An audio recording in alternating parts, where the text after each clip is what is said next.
299 అనేది ఎక్కడి నుంచి వచ్చింది? గత పాలకుల పుణ్యం. గతంలో ఈ రాష్ట్రాన్ని పరిపాలించిన కాంగ్రెస్ తెలుగుదేశంలో పుణ్యం. ఎందుకు? తెలంగాణలో వాళ్ళు ప్రాజెక్టులు కట్టకపోవడం వల్ల, ఇక్కడ నీటి నిల్వ సామర్థ్యం లేకపోవడం వల్ల, ఇక్కడ ఆయకట్టు ఏర్పాటు కాకపోవడం వల్ల తెలంగాణ నీటి అవసరం 299 టీఎంసీలుగా ఉమ్మడి ఆంధ్రప్రదేశ్లో తీసుకున్న నిర్ణయాల ఆధారంగా వచ్చిన ఫిగర్ 299. అయితే కృష్ణా జనాలు పునః పంపిణీ జరిగేదాకా ఈ రోజుకు ఇంత ఉంది కదా, తాత్కాలికంగా ఇది అనేటువంటి ఫిగర్ ఇక్కడ వచ్చింది. అందుకే కేసీఆర్ గారు పట్టుబట్టి సుప్రీంకోర్టుకు పోయి, కేంద్ర మంత్రి దగ్గర పోయి, ప్రధానమంత్రి దగ్గర పోయి సెక్షన్ 3ని సాధించారు. ఆ సెక్షన్ 3 డెఫినెట్గా రేపు తెలంగాణకు 575 టీఎంసీల నీళ్లు తెచ్చుకోవడానికి సెక్షన్ 3 దోహదం చేస్తుంది. దాని ముందు గట్టిగా ఆర్గ్యుమెంట్స్ వినిపియండి.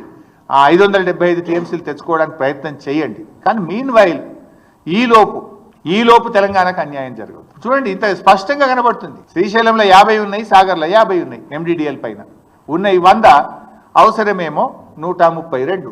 అవసరానికి సరిపడ నీళ్ళు లేవు అంటే ఇప్పటికే ఆంధ్రప్రదేశ్ తీసుకుపోయింది 657. ఇది కేవలం మీ ఫెయిల్యూర్, మీ చేతగాంతనం, మీ నిర్లక్ష్యం, లేదా మీరు లొంగిపోయారు. చంద్రబాబు నాయుడు గారికి మీకు పరోక్షంగా మీరు ఏమన్నా బహుశా రేవంత్ రెడ్డి చంద్రబాబు నాయుడు మధ్య ఏదన్నా మరి పరోక్షమైనటువంటి ఒప్పందాలు, గురుదక్షిణలో వాళ్ళ మధ్య ఏదైనా ఉంటేనన్నా జరిగి ఉండాలి. అయితే ఫెయిల్యూరు, లేకపోతే మీరు ఉద్దేశపూర్వకంగానైనా పరోక్షంగా చంద్రబాబు నాయుడుకి మీరు సహకరిస్తున్నారని అనుకోవాలి.